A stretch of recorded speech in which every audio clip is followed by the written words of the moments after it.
Welcome, everybody, to the Mando Fan Show. I'm John. Thanks so much for joining us on this Friday night. James and Lacey are with me, as always. And our guest, the host of the podcast Lights, Camera, Barstool, his second time on the Mando Fan Show, third time with us, much healthier this time around. Maybe patient zero, we're not sure. Welcome back. Jeff, what's up, buddy? What's up? Yeah, thanks for having me back. It's a little more speculation this time because I think I did the finale last time, right? Yes. I believe you were that last episode. Can do a little more like actual speculation rather than just having nothing, just complete guesses. So right. Yeah, it's crazy to think there's still 2 episodes to go, but at the same time, it's like there's only 2 episodes left, which is crazy. 6 have already passed. It's flown. Yeah, for me, it's flown by. Like I can't believe, and it started a little earlier this time too. And there was Star Wars. There was a movie last year, so now this is it. Really. That's a good point. It's just it's kind of crazy. Yeah, it's because now you hear whispers about Diego Luna talking about Cassian, and everyone's already like, "Oh, what's next? I need the next drug." Like what Mando's wrapping up, we need to find out what's going on.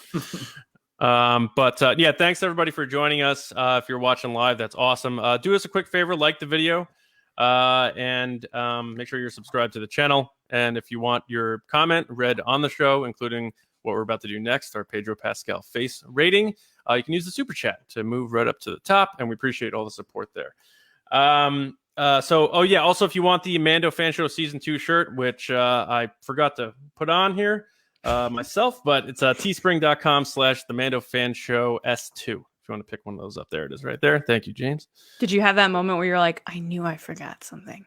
Yeah, I think it's in the wash, actually, if we're going to break the fourth wall here. All right, so what we're going to do here to kick things off is each of us will go around and give our rating on 0 to 10 on the Pedro Pascal face scale, which we adopted because we aren't seeing this guy's face a lot. So we figured we'd show it here on the show every week. So let's kick things off. Chapter 14, The Tragedy, written by Jon Favreau, directed by Robert Rodriguez.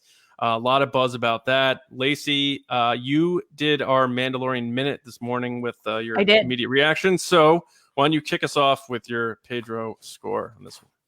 So that reaction, I was literally asleep. I don't know if anyone watched it. I was so tired. Literally asleep. That would have been funny, though. I was so tired. I couldn't even think. And I had people yelling at me being like, you didn't even mention this. And I'm like, I don't even remember what happened. I rated this episode an 8.5. I thought it was a very solid, fun, fast-paced episode that I really enjoyed. Nice.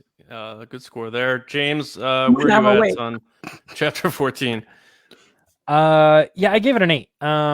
I think the thing is I recently said my top is 9, and the Ahsoka was more like an 8.5. This didn't reach that Ahsoka level for me. But giving it like a 7.5, I think that has typically been my like mediocre, it's just the run of the mill episode kind of thing. This was definitely above that. So I was like, more than probably any other episode this season, I was like, that is an 8, baby. It is an 8 if I've ever seen it. Fair. Jeff, where did this one sit for you? I'll give some context. I'll give it an 8.5, which I actually don't love rating The Mandalorian. Like I rate every movie I watch. We literally have a website for it. So I'm very, very firm on The Mandalorian is fun and it should just be fun. Even though I also do breakdowns and talk way too much about theories, but it's like I don't like putting scores on it. But for the sake of this, I will. So I gave it an 8.5 as well. And for context, I thought the Bo-Katan episode was a 10. I thought that's my favorite episode of the series at all. And then I would say I'd probably say the first episode 9.5. And then we'll throw one more in for context. I'd probably rate the Carl Weathers one a 9. Nice. Though I think I did have my favorite moment in this entire season so far. The aerial dogfight in the clouds and Ludwig. Yes. Good. That was the your 9.5 was that season 1 or season 2? No, just this season. Just this season. Yeah. Oh, Cobb Vanth. The season. The Cobb Vanth. The Cobb Vanth one. Yeah. Okay. I got goosebumps in the Carl Weathers one, and that was kind of like that. Not that I didn't have it last season, but I was like, I got goosebumps with a brand new theme from Star Wars. I'm like, that's a pretty that's pretty awesome because Yeah. we've known this show for so little time. So 8.5. Yeah. I like that. I had a fun time with it. Yeah, 8.5 is legit. I'm with James. I threw an even 8 out there, and that averages us out. I even do this without calculating it. 8.3 for the four of us on chapter 14. Good score. A lot of Pedro faces, smiling, collecting the check. Back in the armor, season 2, and apparently, from what I hear, they're filming season 3 as we speak. They're starting on that, so that's very good. Okay, now our patrons got to submit their scores. We'll go with their comment first, and we selected Mick Elvis, who gave it a 9 out of 10. Said the episode was fantastic, high stakes, building tension. Also made me a Boba fan, whereas before I was very indifferent to him. He's definitely awesome now. Guy is ruthless. Tamara Morrison is awesome, and I love the Jango line from Attack of the Clones. So there goes one of the Easter eggs right out of the gate. Our patrons, James, gave this a 9.0. So 9 even Pedros right there. High score. We didn't break 9s very often from the patrons, so they loved this episode, and for good reason. So there you go. So Jeff, you said let's plug your website then. You mentioned the website. Where can people go? Movierankings.net. There's some websites that tell you where to stream movies, but you go to ours, you find my rating, my co-host ratings of over 4,000 movies. But you can also find where they're streaming. You can narrow it down to just Star Wars movies, Marvel. You can go action comedy. You can do. We did it mostly manually. It took about 6 months and a small team. Wow. But it is the best site if you want to find very specific things streaming somewhere, maybe some information on movies. You can, again, sort it out by universe. And then there's a randomizer. If you don't know what movie you want to watch, that's my favorite feature. You hit the random, you fill in what you want, like action, maybe from a certain decade. Like we do decade, year. No one's doing that. And then you just hit random, and it gives you a random movie on the specific platform you have. And we did one just for holiday movies, too. So nice. 'Tis the season, yeah. I remember Netflix had something like that. Like, let's find out what movie you want to watch. It would always be just not correct at all. So you want to watch New Girl, and you're like, no, yeah. They're like, sounds like this is a boy in the white striped pajamas or whatever. You're like, no, never that.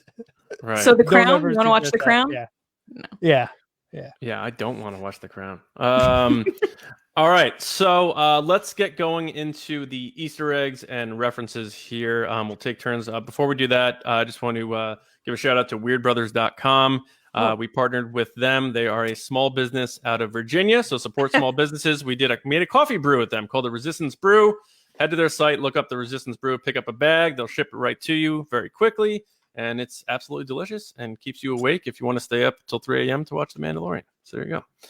All right, now Easter eggs, context obviously not important. We're not going to go for too far reaches or stretches here, but anything you saw that's Star Wars related or even pop culture related, we'll throw them out there and we'll go around and kind of take turns to warm up the engines here. So James, I'm going to let you go first here. Any Easter eggs stand out to you or references that we would kind of be aware of?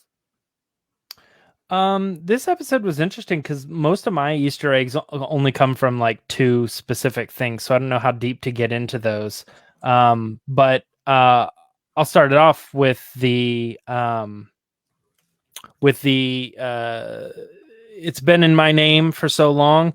Like you break all that stuff down, and it talks about his lineage of being, it says Boba Fett, it says Jango Fett, and then it even mentions another character who was a Legends character who was originally it was supposed to be Boba Fett before he became Boba Fett, and he changed his name. And then when the prequels came out, that got all mixed up. So they changed that character over to Jango Fett's father and stuff. I guess his name is Jaster Muriel. I don't know if I'm pronouncing that correctly, but yeah, I know. I was like, this is cool because there's a whole long legacy of history behind this name. And they just like officially made it canon, and they wrote it like in a language nobody can understand unless you're really diving deep. Yeah. So I thought that was pretty cool. Those are the things that make me feel like I'm not a good enough Star Wars fan. That's the line. That's the line for me. I do not translate. I will not translate. And there's some people who do a really good job at it, and I leave that to them. That's why we have James. honestly. So literally every Easter egg I have in this is some form of translation. Okay.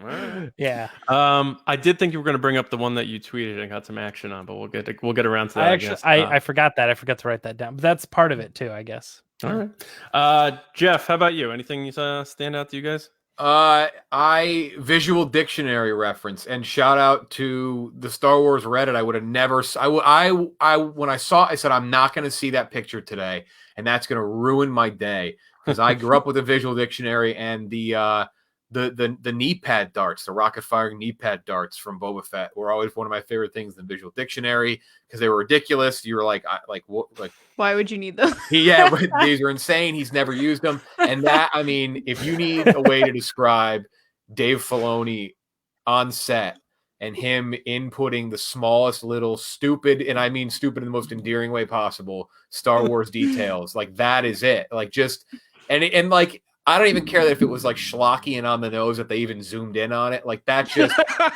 that right there is exactly why I do love this show, is that it gives you the stuff that's weird, that I don't know, like it's done in the way that maybe in like the prequel era and stuff where, you know, we had this whole era of like rolling your eyes at Star Wars things, and it's done now with like a nuance that makes it just fun and cool. It's crazy. This show still blows my mind in that respect. Like that this works for people who like Star Wars and people who just are like casual fans. And like the knee pad darts are just, that's up there. I was stunned when he did that. I was quite floored. It was pretty cool to see. The Boba doing like, anything in general was cool to see. His little like lock his knee in lunge that he did. Like, what sets those off? Does he have a like? Where's the like? And then I'm like, don't even ask that question. No, yeah, no. Yeah. No, that is a good one. Lacey, what do you got? So I don't know if this is necessarily an Easter egg, but I just kind of found it interesting due to who's directing it. Is the point where Fennec Shand reveals her stomach seemed very Alita Battle Angel to me, which is like she shows the insides of her inner workings. Mm-hmm. Again, that just might be in the script, but I just thought it was really cool, especially because Robert Rodriguez did Alita Battle Angel, that it would make sense that he'd have someone that's like part machine. And also I was right about Fennec Shand. I called it a year ago. I said she wasn't dead, and you guys made fun of me for a year. I didn't, did I? I think you agreed with James. I'm mostly joking, but I probably made fun of you about it. Yeah, I mean that's a whole thing in itself. The whole like, who was that person who walked up to her and we heard the Boba Fett sounds, but then he didn't have his armor all yet. openly were like, no way, it's Boba Fett. I agree. We all agreed on that, but the Fennec thing, I was like, she's turned away from the camera. It means she's still alive, and you guys made fun of me for it. I'm gonna take that's a good one for sure. I didn't even think about that. I'm gonna take an easy one. I'm gonna take the Indiana Jones Raiders of the Lost Ark boulder, mowing down the stormtroopers, because it even looked a little like CG, and it got the job done, whereas it didn't for Indy. And to me, that just it was a direct like point of view shot, and it just seemed right on the nose. So and that comical moment of the stormtrooper just not moving reminded me of Austin Powers, where he's like, "Get out of the way," and he's like, "No." Right. Yeah. Also a little Looney Tunesy with her like kicking the boulder off. The cliff there. Yeah. But still liked it. All right, James, do you have any others? I'll go right. Yeah, I'll go right back to the same thing. Also mentions Concord Dawn, which was cool. If anybody doesn't know who Concord Dawn or what Concord Dawn is, it's the planet, the home planet of the Mandalorians, and it's this really cool like half blown up planet and stuff. And I mean, they visited in the Clone Wars and stuff, but yeah, again, it's like nice to see like these types of references and that they're paying attention to where this stuff is. And this whole thing, by the way, we'll probably get into it a little bit later, but like the whole like explaining of Jango Fett's Mandalorian connection really like set up a stir, I think, today. Yeah. Either depending on which side of the aisle you're on, for sure. I loved how they used the line. I really do. I know you mentioned that already, but the line from Attack of the Clones was really cool. Simple man trying to make my way through. Although I think Jango said universe and Boba said galaxy, whatever. He's paraphrasing. It's been a long Filoni's like, time, John. Give him a break. Yeah. Favreau's like, it works better as galaxy. It's a galaxy far, far away, not a universe. Okay, we're changing the line. Jeff, you have any others? There was actually, this was probably the least Easter eggy episode, maybe with the exception of the second episode. Yeah. There just weren't many because like you can't really, like Boba Fett really isn't an Easter egg. He's a character. That's like the funny thing about the show is sometimes you say Easter eggs like they're not like Dark Troopers were an Easter egg 2 episodes ago. Now they're just characters. But if you notice when Cara Dune was going through the prisoners looking for Bill Burr, there was a lineup of like 4, and that was actually, I don't know if people caught it, that was the 4 people that Mando beat up on Tatooine when he was leaving on his speeder bike. So I guess that implies that they're not dead. He didn't kill them, that they're just in jail now. Though the guy he dropped from the sky is absolutely dead. Like, but he was in the lineup, though. That's the funny thing. He was, yeah. Yeah, but that was like, I don't know why. Some people thought Nick Frost was in it and that he's going to be in the next episode. I don't think that's Nick Frost, but some people are saying that, and maybe he just looks different than I remember him. But I know that those are the 4 from Tatooine, which I thought was a cool little nod that they're just like in jail now after that's a good catch. Him up. That's really weird considering I didn't catch that. What everything else I wrote about all those people. No, it's crazy to me. The one he dropped from the sky not being dead is insane because that was that was his. I at the time I thought that was Mando's craziest kill. He just dropped the guy out of the sky. But yeah, they're in jail. No, that's a good catch. I wanted to do the whole stop and do the Arabesh thing, and I was like, I'll let James will do it. That's what I thought in my head. I said James is going to do that. Yeah. Which one? I did see like I said you'll be the one to translate. Yeah. Oh, yeah. Like I saw, the Ponda Baba species, and I was like, let me. You know what? Screw it. I'm not doing it. Lacey, you're up, right? So what do you got? Yeah. Something I noticed towards the beginning of the episode were the blue butterflies that are up near that Jedi temple area, which have been seen in animation. They've been seen in other little shorts and stuff like that. Comic. So yeah. Yep. Yeah. When Vader meditates, too, right? he meditates. Yeah, with the blue butterflies. And he plays with them at some point in another episode. I know. The village. They do appear, but during that as well, there's another one I'll bring up. Sorry, I'm going out of turn. But no, go for it. This one I don't agree with this one. But for obvious reasons that won't surprise anyone, it did stir up Twitter.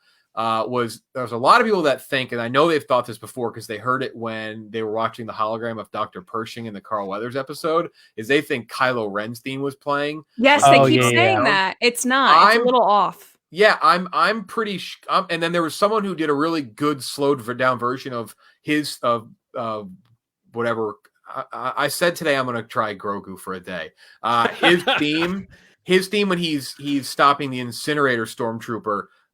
It's that theme, and that's the one. Like I was like, yeah, like I think that's just his theme that sounds kind of similar to Kylo Ren's theme. Yeah, I don't think that's an egg. I think that's not what it is. I agree completely. There's different variations they use in different octaves and instruments that Goranson uses based on what the tone of the scene is.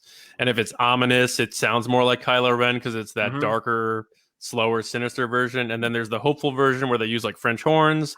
It's still that same theme. It just happens that it's a coincidentally similar sounding.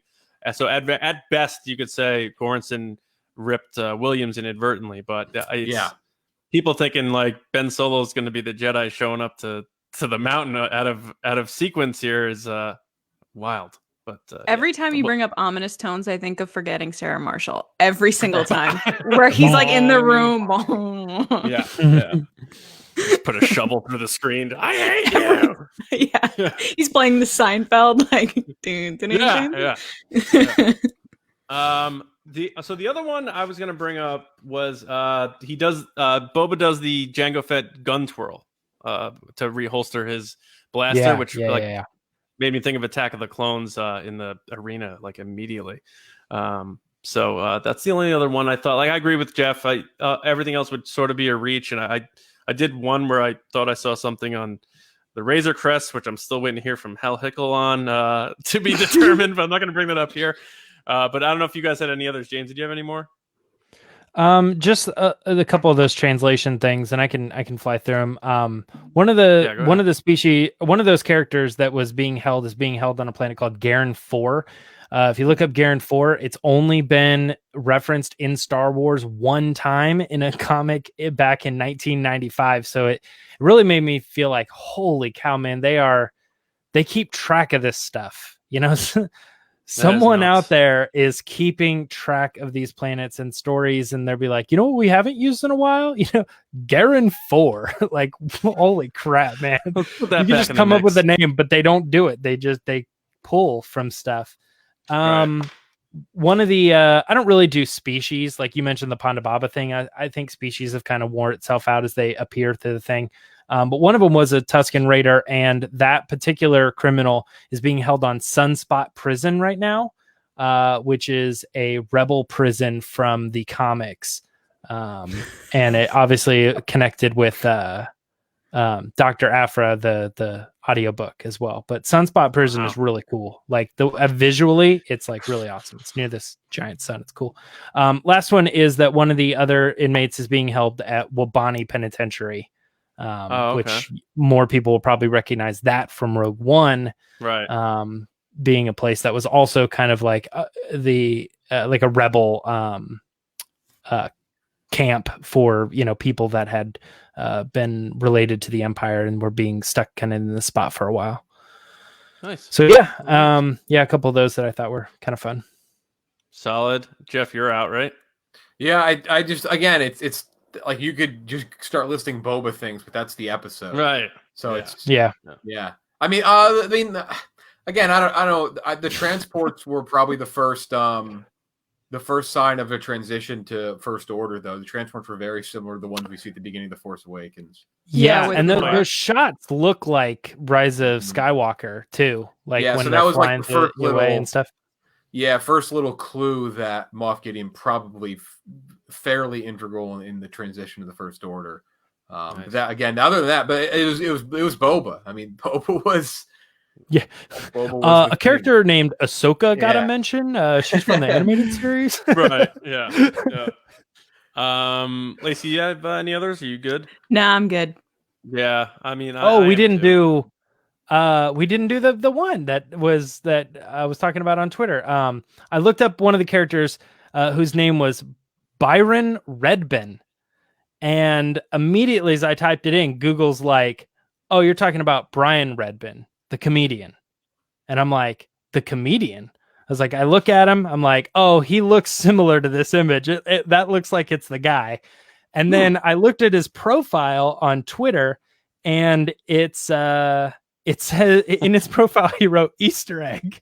What a scavenger hunt. That's funny. Yeah, he wrote Easter egg. And I don't know how long that's been there, but I was like, this guy is clearly a comedian, and we've seen lots of comedians be cast in the show. I'm sure there's some connection here. He has a lot of history with Joe Rogan and stuff. Not that that's whatever, but that's kind of who he is.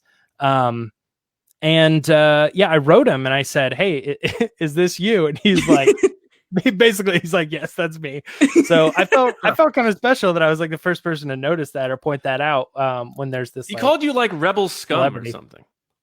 Yeah, we went back and forth for a while. Actually, we're DMing each other now. He's moving to Austin. Going to dinner. Says he wants to come on the show sometime. So yeah, right.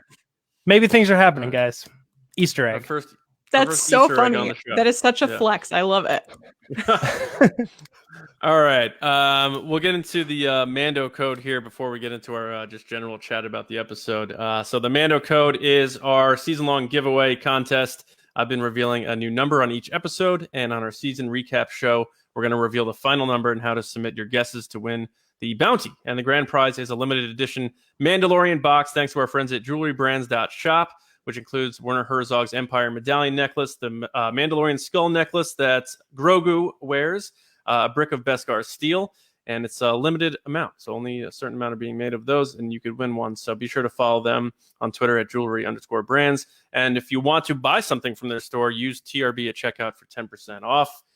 They have a bunch of Marvel stuff, Star Wars stuff, and when you think jewelry, it's not just jewelry.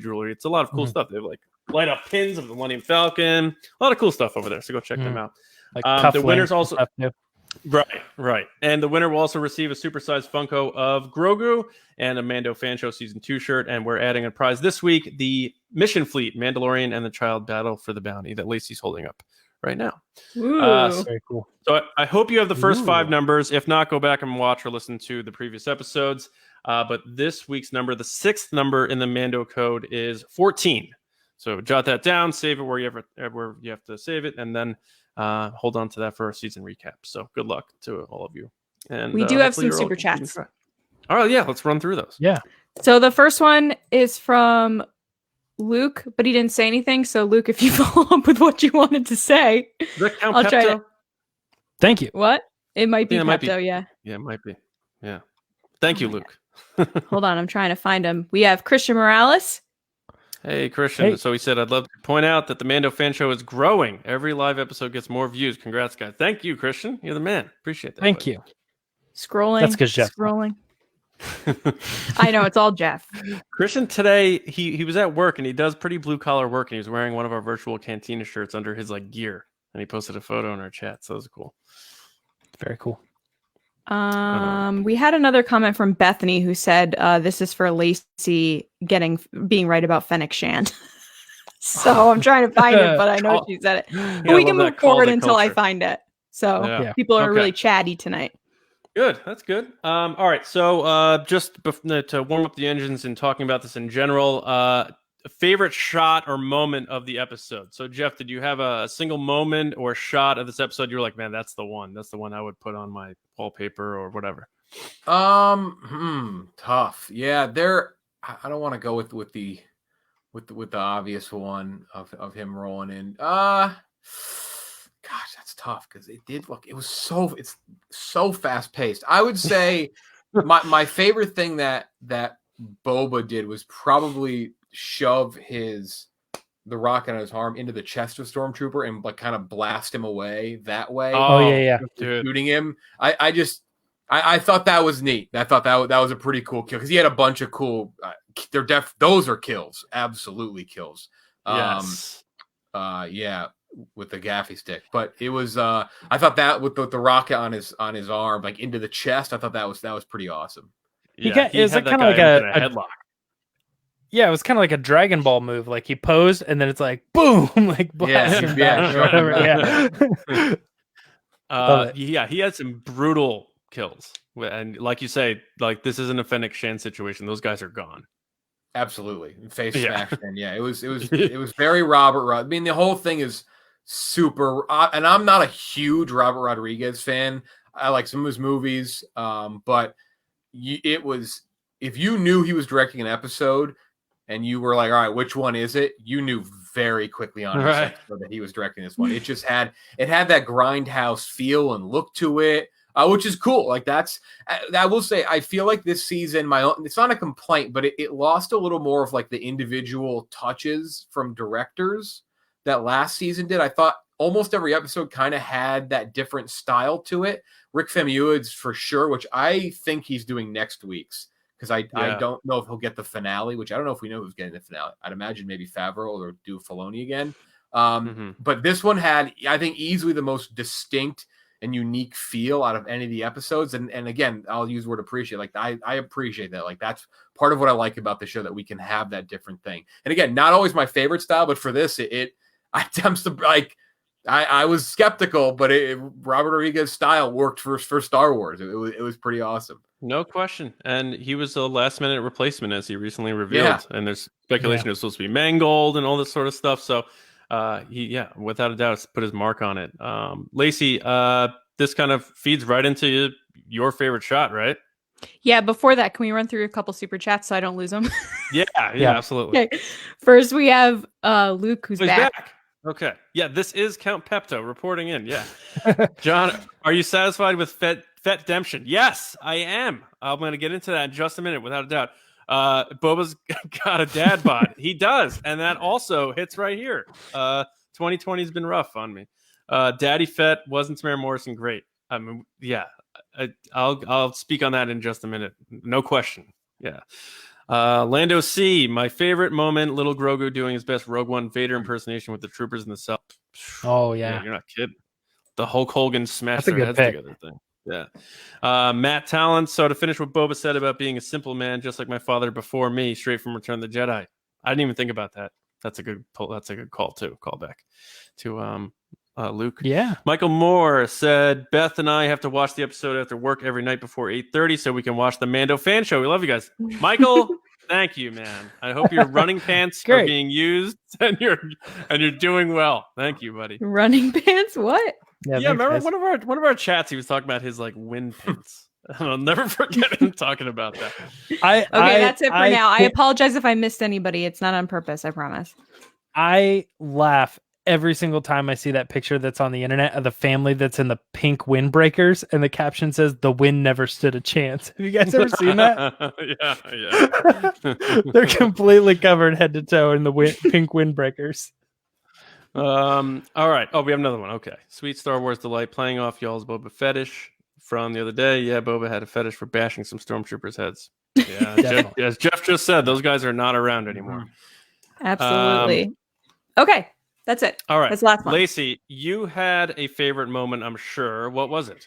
Yes. So my favorite moment is similar to Jeff's. It's the kind of reveal of Boba Fett. And like Jeff said, it's very Robert Rodriguez. It's like a low Dutch angle shot where he smacks him and then they cut on the action to him smash. Like they shoot him from above, like kind of behind. And then they cut with the action to below with a Dutch angle, which is like so like Robert Rodriguez, and it was just so perfect. I watched that specific sequence like so many times, and I just love like just the action of it. It's just so smooth. It's awesome. Yeah, they could have easily. Someone probably did already, like just slap an Ennio Morricone track right over that entrance, and it's just it's so good, and just the it's way very Western.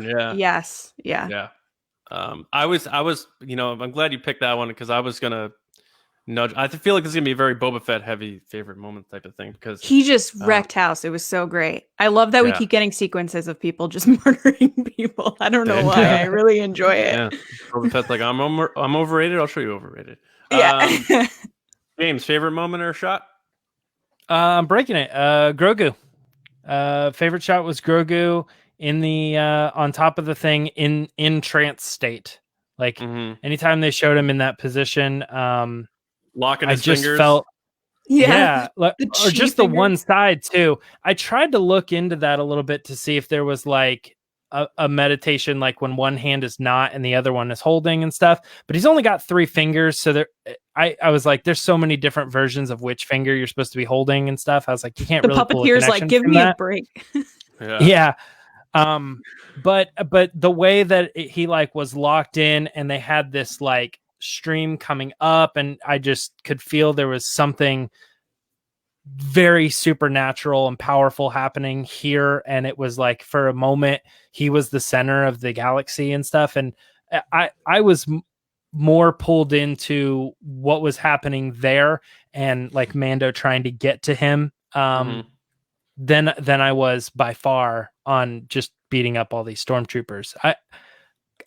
We'll get to it, but like I wasn't a huge fan of all that. Well, we'll get to it. I'm glad you said that, James, because mine is the most egregious, I guess, on the opposite of what you're saying. My favorite moment is when Boba Fett uses his jetpack to blow up the transports. And it's so slow. It's just like, is it? Got him. And then got him. And they both just explode. And then Mando rolls up and he's like, great shot. And he's like, I was aiming for the other one. I love that line. When he's got a sense of humor. He's got a couple jokes. Yeah. I was kind of surprised that, and this, like, not a complaint, but in terms of, like, this is just pure, like, super fans and, like, wanting the Easter eggs and the fan service. I was surprised they wasted the jetpack fire with Timothy Oliphant, with Cobb Vanth. That's exactly what I was going to say. Yeah, because I mean, this one was great. It was cool to see actual Boba Fett do it. But I was surprised because when they did it that's actually one of the biggest reasons I thought we wouldn't see him in this season, is because I'm like, oh, well, they did a lot of the cool Boba Fett stuff. They would have waited if Boba Fett was actually going to show up with the armor. So I was kind of surprised. By it. It was still cool to see, but it was one of those ones where they are very selective at showing certain things to pay off. And I was like, oh, they kind of jumped the gun on that. Well, I'm intentional, I'm sure, but I was a little surprised by that. Yeah. They said, I see your jetpack and raise you a knee. Yeah, exactly. That's true. That was enough for me. So Hasbro's making the knee missiles or knee. Yes. Yeah. This shot was definitely better than anything that Timothy Oliphant did, but it was taken a different way because we'd already seen it. Mm-hmm. Like I wish that was the shot, the way they crash into each other. Yeah, exactly. It's kind of weird. You forget to lean forward. Do you just get blasted in the skull? Yeah, you do. It is a very lame movement. Yeah, it's pretty funny. Someone was saying it's because the old Boba Fett action figure had to bend over, like that, and you had to like bend it over. Yeah, you did. Yeah, it's probably Jon Favreau being like, "I am literally playing with. I'm not kidding with you people when I say this is me playing with my toys. You had to bend the figure over. Like watching Gallery, he like talks about that. You had to bend the figure over, and he like reaches out with his hand to like tell someone he's still talking, and I can't wait. All right, so let's just talk about the chapter in general. We obviously hit on our big beats here, but first we have Freezy2324 said Luke has got to show up at some point, right? No. Yeah, I don't think Jeff, so where you at? Yeah, where you at with that? Would you want to see like Luke in this type of show? Mark Hamill tweeting about it almost confirmed completely for me that he's not in this. Oh, what did he say? I didn't see that. He said like my predictions for Mandalorian. He said something, and then Luke shows up, and I think that's Mark Hamill having fun with people. Right. I just don't. I know people. They love the Sebastian Stan concept, and Sebastian Stan would play cool young Luke, and I would love to see that one day. I just don't. I could see it maybe like as a small nod or mention, but it just doesn't add up for me.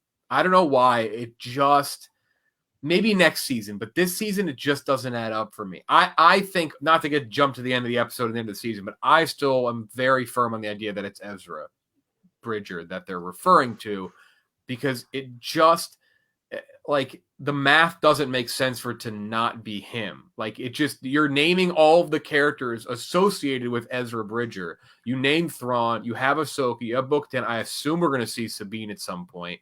Like it just, like why would it not be Ezra? It just wouldn't make any sense. Good pick. Now it doesn't have to make sense because they're not making the show, and I know that's been the kind of the debate the last couple episodes. Like, is the show veering a little towards the fans more than where it was split down the middle? But I still think this episode is a good example of like they're still trying to make sure everyone loves it, no matter how much you know about Star Wars. And I still think they did a decent job with the Ahsoka episode. But so I guess they don't have to make it Ezra, but the story beats are there. Luke would just be, again, maybe next season, but for now, I don't know. That'd be weird. For me, the Luke thing is just the fear of the fan baggage, and like fans had a problem when you had the actual actor come back as Luke. I don't even want to know what it would be like if they recast him and people don't like it, or it's if it's not Sebastian Stan, like that's the only person people even remotely somewhat agree on. Right. I throw Steve Buscemi out there, but if not him, you have to go Sebastian Stan. And that's people would. I'm kidding. All right, Lucian Starkiller, least favorite shot. The Imperial cruiser in hyperspace did not look good. Probably the worst. This was a CGI big shot of debate. the series. Was it really online? Yeah, people were debating the special effects. I thought they were personally great. I think they did a really good job. But yeah, no, go ahead. Oh, I was like Grogu. I meant to mention. When we were talking about him meditating, that was the most CGI he's been. Yes. This series, because it was the most shots of him doing drastic movements, and when he looked at the Dark Troopers too, there was a moment where he turns around and looks, and you're like, "Oh, this is so CG." It looked fine, but it was the least puppety that he has looked, and it stuck out to me on second watch, and it looked actually pretty good, but it was when he's such a puppet and such a little character, like real life physical thing, it's still, no matter how hard they try, it is noticeable. It's so funny that we're so forgiving with puppets. Like, we're like, oh, it's a puppet. There's people working it. But like CG, we're like, how dare they not make this look realistic? I mean, we might get to that, but like Robert Rodriguez in general just has his own kind of version of special effects. And I have never been a fan of Robert Rodriguez. And that led into this too. As I was sitting there, I'm like, something feels weird about this. And actually midway through the episode, I thought to myself, this is probably the first time I'm going to have to mention that I don't like the director. I don't like how this episode is being played out. And then when we got to the end and it was Robert Rodriguez, I go, oh, that is self-confirming, because I already knew I didn't much care for his direction. It's that lower budget grindhouse look, and it was very it was very clear during the stormtrooper fight, and we had a couple of our fans, our audience noted that. They're like, there was just something off about it. It was the first time the show felt TV to me, which is funny because that's definitely it his felt intention cinematic. Too. Well, it felt like it was a movie that has been brought to, streaming and stuff like that, but it has that movie quality to me. But this was the first time I said, this feels like Star Wars television.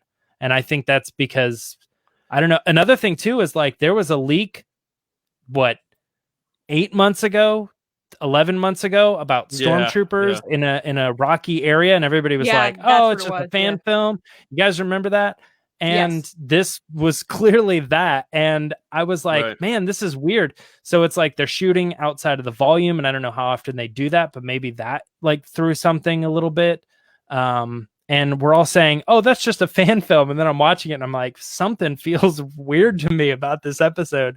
Yeah, I don't know. Just there was a lot that went into that. I still liked it. Don't get me Everyone's wrong. talking about Spy Kids in the chat right now. Yeah, I can't stand Spy Kids, man. I was talking to drives me nuts. I was talking to Darby, one of our writers with Star Wars Newsnet today, and I agreed with him. He said that a lot of the fight scenes, while I love them, I'll agree they did remind me of like the fight scenes in like Power Rangers. Like just like let's go to a California desert somewhere and just have these people kicking each other and that sort of thing. Which, like you say, Jeff, to your point, the intention is there. Yeah, it definitely is, and that's not like I know there's a lot of people who like that style, but that is just what you get with him, and I like that to an extent because again, I do think that the unique touches of the different directors is what's made this so enjoyable to me. That it has a different feel. We got that. And that's the original. That's George to Irvin Kurt. Like we've had that in Star Wars, and that's what I enjoy about it. But there's an element to where like I gave it an 8.5, and while I like the episode, like it's not exactly my favorite style. Like it's nothing I gravitate to that much. Like I like Alita from Dusk Till Dawn. Like I don't hate Spy Kids. I'm not a Spy Kids hater. I can't say that, but it's not like Machete. Like those aren't my favorite. Like he's not my favorite director in that sense. So, it's. I think it's one of those things too, where it's not like it's they didn't have the budget for this episode. I think that's just how it was supposed to look, and you may not love it. Right. Yeah. Decline Awakens, Star Wars News reports suggest Rodriguez may have replaced Mangold. What do you think? Yeah, I almost took that out of that article because it's very speculative, but there was like Black Series Rebels were the ones who reported that Rodriguez was directing, and they said Mangold 100%. Was involved. Yeah. So maybe he was involved with that Boba Fett movie. There's a lot of there's smoke, there's fire, but it's very possible. Tarantino to do a Mando episode. Who knows? I would love. I don't want that. I said that recently. I would love that. Are you kidding me? That'd be amazing. He's still fighting over doing Star Trek, so I don't know. Just to see the behind the scenes making of that episode would be unbelievable. The gallery episode, everyone's just like, I don't know what happened. Just Tarantino beating up like scoopers who were in the trees with their cameras. Just like, get out, get off my set. Like that'd be worth it alone. So I really did like this episode. The only thing in terms of a vibe or feeling for me that didn't give it a 9 or above was and I don't know if this analogy is going to hit, but it felt like a waiting room episode. Like I felt like it was always at the beginning of the episode. And in terms of how we went right there and we kind of stayed there. It's like when you go to like a bar and it's a very small bar and you're like, well, this is the entryway to the real bar. And you're like, no, this is just it. Everything you're in, this is it. So I kept wanting to go to the next step, and maybe that's the next chapter. And then I also feel that way about Moff Gideon. I'm like, he's always there, and he's always this foreboding, powerful, overbearing presence, but he's not doing anything. I'm waiting for him to do something. So I think it's that anticipation that kind of held me back in this episode. But with that said, I still really, really liked it. And my main point is Fett-demption is real. Like this was, Boba Fett's been around for 42 years, and this was the best Boba Fett we've ever seen. And I usually am not a person who gets impressed because I expect a lot from Star Wars. I was like way over impressed by what we got out of him, even if he whether he showed up or not, like mask off, doing a lot of heavy action. Like I was expecting very casual Boba Fett stuff, and I didn't expect it all again. Oh, really? I thought that was going to be the running theme. Is I thought we were going to get a tease last season, a little more tease this season. All we're hearing about is the filming of this spin-off series. So I was like, wow, I mean, that's and actually, I was happy because one of my worries was that, and like I love the direction of the show, but I was worried that it was just going to be teasing a bunch of spin-offs and it wouldn't get payoff. Right. And that was kind of my concern with Ahsoka. I'm like, man, I'd be bummed if we didn't get Ahsoka again this season. Because some people said, like, well, maybe we don't get Boba, maybe we don't get Ahsoka. I think we will now. Definitely see Ahsoka, or even just a little bit, if not like a full episode, the rest of the way. So I mean, I'm not like a Boba hater because I love Boba Fett growing up, but very low bar to clear to make Boba Fett cool. He hasn't done anything. Right? Agreed. Just there wasn't much, and they cleared it. And to your point, they cleared it rather high too. Like he kind of blew that away a bit for me. I did a lot more than I would have expected. Yeah. I do have. Like I do have. So we have one super chat first of all, which is from Christian Morales. He said, "Is John confirmed to have a fetish?" I think I do. I think I'm on board. I always called him overrated. But I said in our recent episode on TRB, I'm open to Fett-demption. All the play on words with Fett you want to throw out there. Yes. I mean, give me more of Tamara Morrison doing this sort of stuff. It worked, and I really liked it. So, yeah. Yeah, it was great. There was one thing about the episode I didn't like, and that was that they blew up the Razor Crest. Like, they didn't just disable it. You got heat for that this morning. I know, I totally did. And the thing is I try my hardest not to post spoilers. I really do, guys. I don't want to give things away. I want to give people the right to do. But I really wanted to know how the HasLab backers were feeling after they paid $349 for the Razor Crest, and it literally does not exist anymore. I don't know what I would do if that happened to the Millennium Falcon, personally. Like, if they blew up the Millennium Falcon like that, where it's just a pit in the ground. I would throw up if they did that. Yeah, we know they never would do that, and that is why we were so sure they were never going to do that with the Razor Crest too, because it's his other piece, you know. You get the action figures, but you save up for the big piece and that it comes with, you know. Like Jeff said about the stormtroopers, those guys are dead. The Razor Crest is gone. Yeah, it's done. Well, you tweeted your tweet today. Joke. I don't know. Joke. That was Taylor Swift with the sign from Love Story that says "You okay?" And I just said HasLab backers, "You okay?" And people were like, "How dare you?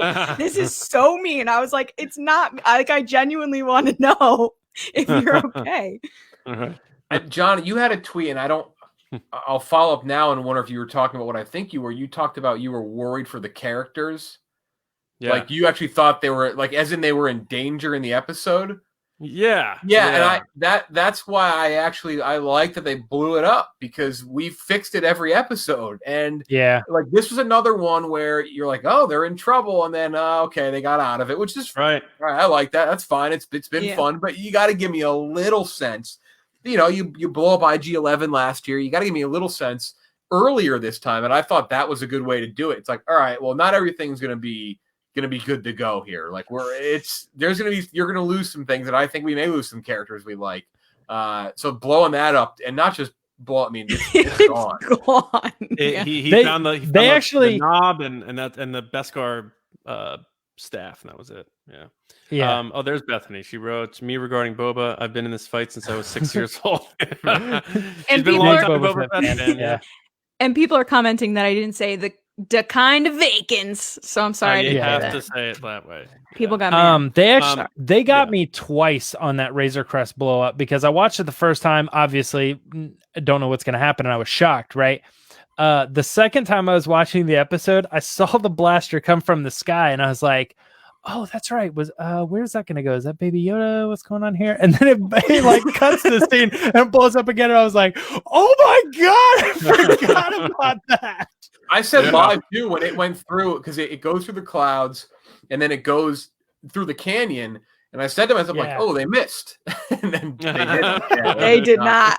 Yeah. But I knew he was going to It's find a- that little knob. You knew that was going to Yeah. happen. As soon as he went over there, you're like, okay, he's going to dig up the little knob. Yeah. Well, the and- knob came with the sideshow collectible, so that thing wasn't going anywhere. Had to. Right.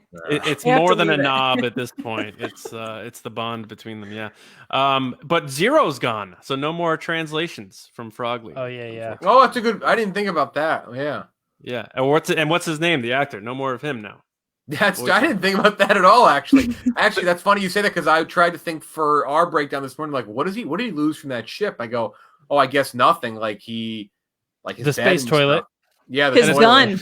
His carbon freeze gone. Oh, his gun. That's a good His point. gun is gone.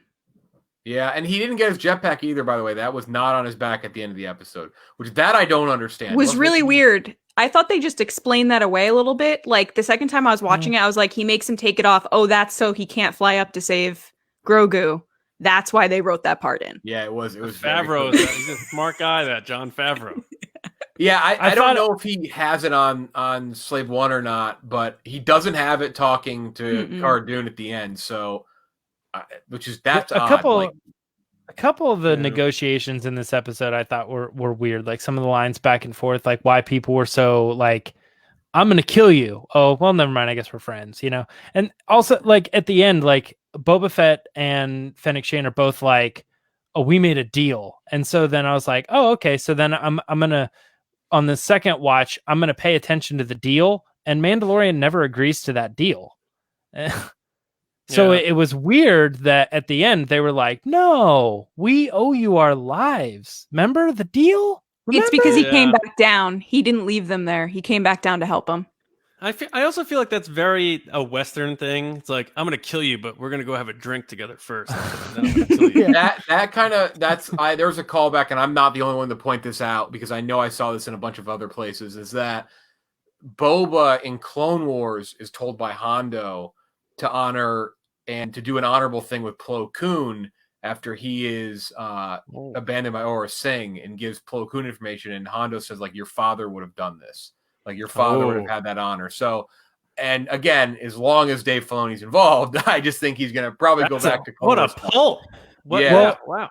Yeah. Good. You know, I there- just there's- watched that episode recently, so that was good timing on my part because I would not have remembered that. But that is I was gonna say absolutely- you are a Clone Wars nerd if you pulled no, that. that one. was luck because there are definitely Clone Wars nerds who had that way before me, but I had remembered that, and so I think that that adds a little character to Boba because we don't know Boba since Right, he was yeah. a kid in Clone Wars, basically. So Yeah. there's a little bit of nerd here and probably digging too much, but also a little bit of ignorance. And I'm listening to the end, and he says this armor has been in my name for 25 years, and I'm like, all right, so it's 9 ABY. That puts it 16 BBY, which is after the Clone Wars was when that armor was signified to his name. And I'm like, when did Boba get his armor? And then I was thinking for a little bit that it was like Jango's armor that had been rebuilt, but I don't necessarily think that's the case because also in I Clone thought it Wars was. he blows up. Well, he blows up Jango Fett's helmet in the Clone Wars, and that's like canon. But then there's an uncanon like deleted scene where Cad Bane shoots him, and he's wearing the Boba colored armor, and that's gets how he gets dent. the dent. But here's the thing: he also that doesn't happen now because that's Beskar, and laser bullets are deflected off of Beskar, so that wouldn't have happened. But it also didn't happen because, like I'm saying, it doesn't line up with when he got this armor, or somehow I don't know. It's confusing. Are you I'm challenging Dave Filoni? Are you challenging? No, Dave I'm Filoni? lost in this thing. I mean, because that scene kind of didn't happen now, because we now know that it's deflected off of Beskar. Yeah. It also points to like Cad Bane didn't necessarily, he wasn't killed by Boba Fett and other things that we kind of assume were canon because they were part of this story. They're kind of, in a way, I think they're kind of making that scene not canon. Now, but I don't know. 25 years was a weird number to me. Why did he say this armor has been transcribed in my name for 25 years? And I'm like, that's a weird number. Well, armor and helmet, I separate. So maybe the armor was Jango's and the helmet was different. He's like, I don't want to wear the helmet that had my dad's head in it. Like literally just his head. Well, like I said, in Clone Wars, he uses that helmet. He sets it down. Anakin picks it up, and then there's a bomb on the inside. He used it as like a decoy to lure Mace Windu to the bomb. With the armor, you don't have to go for alterations. You're a clone. You just put it on. True. Very true. I don't know if anybody wants to comment on what the rabbit hole that I'm going down with the 25 years. Please do. I started go down that route, and I was like, I don't know exactly where I'm blowing up. 35 seems more right to me, but 25 is weird.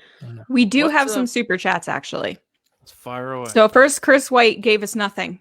So thank you, first of all. But then he replied with this. Oh yeah. No Din is pissed. Kara is pissed. Breaking out Mayfeld, Boba Fett, and Fennec helping. Kind of like Wyatt Earp and Tombstone. Tell him I'm coming and hell's coming with me. Western vibe. Oh, I like that, Chris. That's a good tie. I like that. Sith Gorilla. Cool profile pic with Maul. Landscape felt Earth-like, and it's SoCal. And also, the Stormtrooper used a mortar. Kind of pulled me out of the episode. Still some cool moments though. They did use a mortar. That was a weird trooper. It almost looked like a clone trooper with the yellow framing. But I like that. Go ahead with this one. Alex Moylan, could it be that Boba grew into the armor 25 years ago? Yeah, that's a decent guess. Yeah, that might be your answer. He was a wee lad in Clone Wars for much of it. So at some point for a while, yeah. He carried it, but he said, I'm going to start wearing this at one point, in which case he transcribes it over to himself. Alex, he puts his name in the log. Yeah. That's a pretty good guess. I like how this season is also shaping up. This is kind of a Dragon Ball trope, a second Dragon Ball reference too. But Goku, the main character, always has enemies, and throughout the series he always makes friends of those enemies. They later in turn become allies to him, and I like how Mandalorian is kind of doing that too. He's had many people be against him, and as the seasons go on, as the episodes go on, they continue to understand where he's coming from and why he's doing it. And now he's like, I gotta bust out Mayfeld, and it's like very clear enemies. And he's gathering up a group of people. He's got Grief Karga, Cara Dune, now Boba Fett as well. I can't think of his name, but Cobb Vanth, is another one. Yeah, just he's adding this list of people who were once enemies and now they're becoming friends. And when they go up against that big enemy, it's always this really cool epic battle, and you could see all the arcs and stuff. Yeah, I love the way it's shaping up. Gonna be like I'm excited for Bill Burr again. Yes, he said he wasn't in it. He was pulling some strings there a little bit. He's such a liar. Yeah. I love that Cara Dune's like, I can't see those stripes there. They got laws, and he's like, they got Grogu, and she's like, I'm in. Yeah. What laws? I don't know who Grogu is, but I'm in. All right, so why don't we briefly speculate on what we think is going to happen next week before we get out of here? Jeff, where do you think we're going? Like, what's the deal with Baby Yoda using dark side stuff? What's going on with Moff Gideon? Do you have any speculation on next week? That's tough. I don't know. I don't know where the next one goes. I think I'm fairly confident, and I will say I am a Grand Admiral Thrawn super fan. I'll hold up my Kenner toy from when I was a kid. Expanded Universe Kenner. I pulled down the Dark Trooper, and it's not. It's the Space Trooper. I thought I had it's up on the top shelf, and I'm not getting on a stool to get it. I'm not. Maybe next year I'll bring it down for season 3. But I thought I had my Dark Trooper one on like a more accessible shelf. But I'm a huge Thrawn fan, so that made and me... he'll say that till he's blue in the face. Yeah. Thrawn. I grew up like Thrawn trilogy. I loved it. I do think he's the last thing we're gonna see in this season. I think like he's gonna be this season's Darksaber. Next week, I will say next week we encounter, I think, Bo-Katan again. I think we see Bo-Katan again.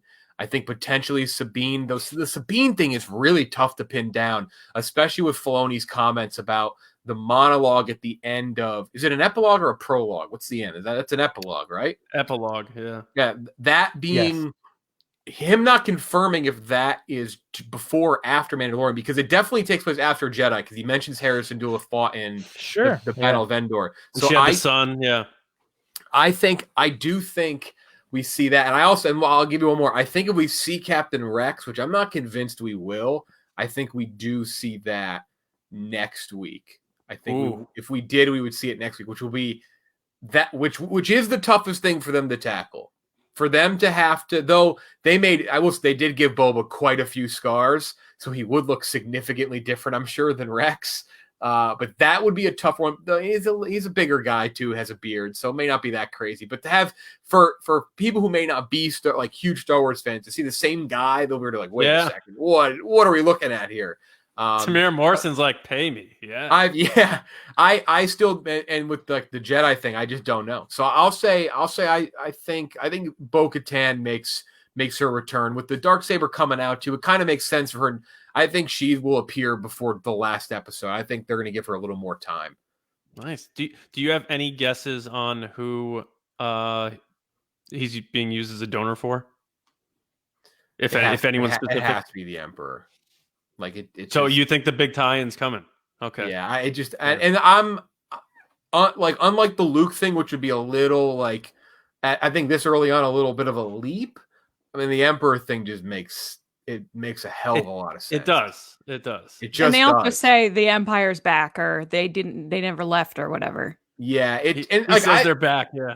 I think that's cool. Like I like that. Like I like that. Now if we see Snoke and Snoke was just lurking there for like 30 years, 20 years, like then I'll be like, all right, maybe we rushed. Maybe we're a little far down the line, folks. Maybe, but I do think. But I'm not sure you'll get the Emperor answer this season either, though. That seems. It seems like there's a lot we.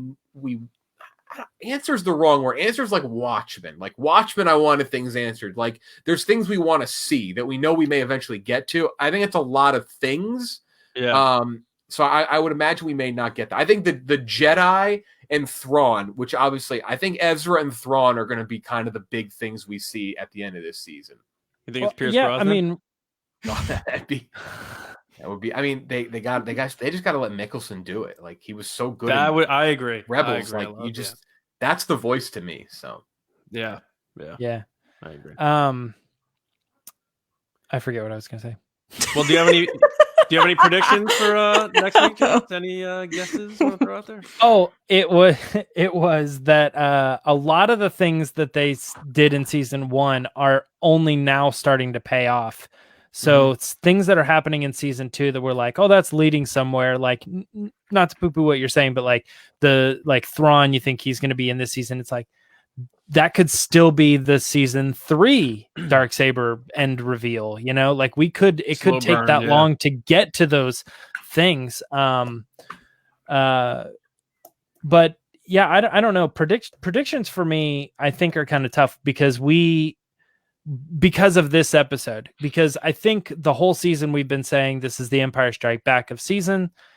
And we're leading to this tragedy. And then we get episode 6 and it's called The Tragedy. And I'm like, well, if this is the tragedy, then what what's the next one? The downward spiral. The next one's like We're still at the bottom. of the bottom of the barrel. Like that's the 8th episode. It's like I don't know where we're going from here. If this episode was the tragedy, this was supposed to be the bad thing that happens to them, and they don't know what they're going to do next. It almost kind of gives me a little bit of hope that they might regroup in the 7th episode and then take it head on in the 8th episode, and kind of like maybe season, some losses, some positives. I will say another thing that was out there, and I don't know, this may be kind of spoilery, but James Arnold Taylor was on Rebel Force Radio recently, and he said he went to the volume, and when he was there on set was Gina Carano and Ming-Na Wen. So it kind of points to those two characters interacting together. Not that this episode doesn't give that away as well. It looks like Mando's recruiting in multiple levels. But yeah, I don't know. I like I said before, I think we're going to see a large group of people we've seen together, do that, like that hero Avengers shot thing. Where it's like, it does have a very them. team up, like original Avengers vibe, where they're now, Yeah, absolutely.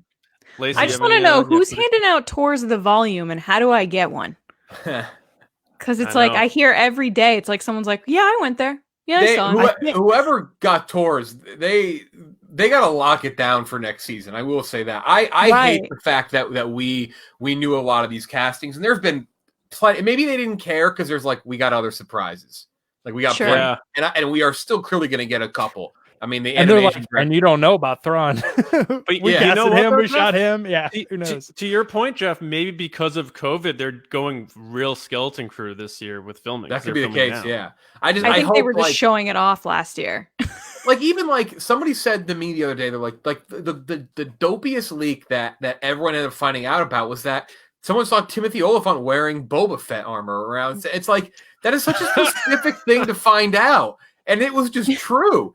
Like the Ahsoka thing, like I think you could probably glean from like Dave Filoni's probably going to put Ahsoka. Yeah. So it's not a huge deal, but it's been like it hasn't ruined the season at all. Like seeing Ahsoka Bo-Katan was still an awesome moment as a fan, but you kind of hope like you want that surprise moment, yeah. Get the tour to like maybe sign 2 NDAs. I don't know, and the Boba Fett thing leaked too. Well, I'll say this: I knowing what we know now. I have a weird feeling that the Ahsoka leak was a controlled leak because they didn't just show you her. They had Bo-Katan say her, which is very anticlimactic. So if you have them get it out to the major trades, have them throw it out there into the fanverse, and then for 8 months we're constantly talking about it, they're like, yes, talk more about our show. We have Baby Yoda, but let's talk about this other thing too. Grogu. I don't know. Yeah, Grogu. Yeah. Hey, this is a dumb one too, but since we're on the topic of spoilers, I'm getting tired of the little like last time on The Mandalorian because I feel like it's spoiling the episode for me. Yeah, well, I actually said that today, and I don't know why I have not been skipping it. I do, skip. Yeah. You gotta if you unless you don't remember, you gotta skip because you're right. It gives tells you what you're about to see. Yeah. So I started this season skipping that stuff, and it was like the intro and stuff, and I'm skipping it, and I realized by the 3rd episode that I was skipping the titles, and I didn't realize I was skipping the titles, and I was like, how does everybody know what these episodes are called? Are they looking them up on IMDb? And then I found out in the 3rd episode, just because I was lazy and didn't skip it, that it says it. I'm like, oh, it says it in the episode. That's cool. And so I stopped skipping and I started watching it. But now that I'm watching it, I'm like, these things are spoiling the episodes. I knew Boba Fett was coming back this episode because they recapped. They're like, oh, and remember when he showed Fennec up? Shand too. All that. He was like the it starts last time on The Mandalorian. They show that. I was like, oh. So this is the episode where all that gets explained. Yeah, I was like, this is dumb. I just wanted to throw that out there. Yeah, that's fair. That's a good point. I'm going to start skipping it too because I didn't even think about that. But it was so early in the morning, I was still... Yeah, that could be... It is 5 a.m. for me, so I don't... I still didn't... Because like when they did show the Fennec Shand thing, I was like, he's back on Tatooine? Like we're going to see Daenerys again? Yeah. I was fully expecting it. And then when he was clearly on Tython, I was like, oh, maybe not. And I forgot about it until you saw the ship fly in. But I think that's a must skip. That is a very good point. I agree. All right. So, anything else? We have some super chats. Let's do it. fire through them. Yeah. Oh my gosh. Lando. Thanks, Lando. What's up? Thanks, man. Thanks so much to everybody. I mentioned this one on the Dis, but with Din, The Discord. on the Discord, but with Din, Grief, Kara, Fennec, Cobb, Mayfeld, and Boba, we now have the seven samurai. Ooh. I don't. That's cool. It's amazing. People make these types of connections. I can never do ever. So Lando, you gotta host the show next week. Nitro and CO2. You don't need a high M count to clone Palpatine. You need a high M count to clone Vader. Look at Moff Gideon's clothes. He idolizes Vader. That's true. That is true. Very true. T. Bellet. Happy Friday, TRB. Thank you. Happy Friday, T. Bellet. The screenshot of this episode had me fooled. Thought we'd be stuck in Nevarro. P.S. Who wants to take over my HasLab order? That's a really good point, by the way, because the thumbnail really threw you off because it's like the last scene. It's them talking on Nevarro. That really that threw me off this morning. Yeah. I didn't even think about that. Another good thing. I would just dive right in. I'm just like, play, just go before my son wakes up. So all right. So that's it. I have right? one last thing to say that we didn't talk about, which was the cute Grogu moment at the beginning of the episode where he keeps saying his name just so he makes that noise. He may train him. That's my other small thing. Yeah. People say that as well. Well, you got two small Grogu hints. You may train him. I think we're gonna, and I'll give you a prediction. I think we're gonna see Grogu hold a lightsaber this season. What? This season? I think he's more powerful than maybe not this season, if not by the end of next, because that was a very pointed. It was a very pointed comment Moff Gideon made when he's like, "You're not ready for this." Like that just seems okay. This show is very foreshadowy. It's very foreshadowy. It's very old school serial, like flash script. Like they don't get too cryptic. Like they're kind of hamming it up. It's intentionally a little corny at times, and that's kind of what they go for, and which plays so well, and that just fits into the mold for me. Like he very clear was like, maybe one day you'll get one of these. Like maybe even holds it for like a minute this season. But I think if not this season, because he is very tiny, maybe eventually. Eventually I think he will at some point. That seemed way too obvious of a foreshadow. That's interesting. If they go season 3 and they skip forward to a point where Grogu's like a little more teen Groot or whatever, if they want to play that, that could be a significant age jump, or like time jump that would put us a lot closer to the First Order stuff. If they decided to do season 3 is like 20 years after, Kevin thinks I don't know that Grogu's they gonna jumped be the that leader far. of Mandalore. He's a foundling. He's a foundling. That's the twist. That at the end of the series, Din Djarin dies and Grogu is Mandalorian. Mandalorian. Yeah.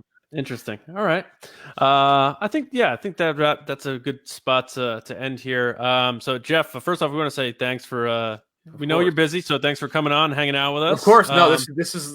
I said it before we started. This is a lot more fun than editing of mine that we do in the morning. So I can just actually talk. I didn't even show off my baby. My Grogu, just wanted to. So that hurt. That hurts, and I'll say why. We commissioned an art of that with the very similar line. Ours says, "Wherever I go, he goes," and they pulled it. They yanked it.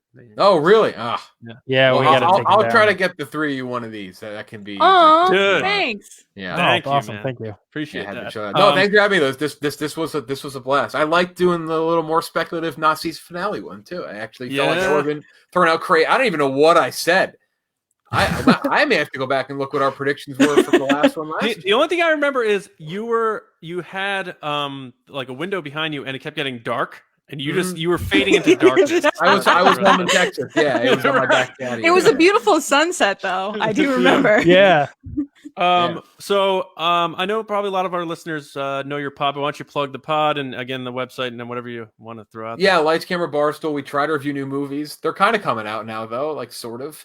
You can do now Warner Tuesdays Brothers, and Thursdays, but I'll plug. What do you think about WB before we go? Because you are a movie podcast. I'm such a movie theater purist that I'm bummed. Like I'm not bummed. Like I'm excited to see these movies, but I have a little pain for theaters, and I will. The second I've only been I only saw Tenet. I think I saw something else, but I'm bummed. I will be at theaters when it's good and ready to go, because they're not open in New York City at all. Right. I will still go to theaters, but I hope it doesn't kill off theaters too much. The movie theaters are dead headline really hurt. That's a bummer to see. Yeah. But yeah, movieRankings.net. Go check it out. Great. Just scour the movies. We have so many movies you can find where they're streaming. Links you right to it. You can go down to Universe, filter Star Wars, click on the Star Wars movie, right? Disney Plus icon. So I think people will find it to be a very valuable website if they like movies. So I used it I was trying to look for an old Connery James Bond movie. I'm like, where can I watch this thing? And I went to your site, Amazon Prime. Boom. There you go. Yeah, See, that's the beauty of it. Yeah. There you go. So there's an endorsement for you, Jeff. A real one too. I actually watched them from Russia with Love. All right. So I want to thank everyone for listening and watching. Make sure you're checking out our podcast, The Resistance Broadcast, every Monday and Thursday. And going to Star Wars Newsnet for all of your Star Wars news. I want to thank all of our Patreon supporters, because the Mando Fan Show would not happen without it. So patreon.com/resistance broadcast if you'd like to support us. Tier start at just $2 a month.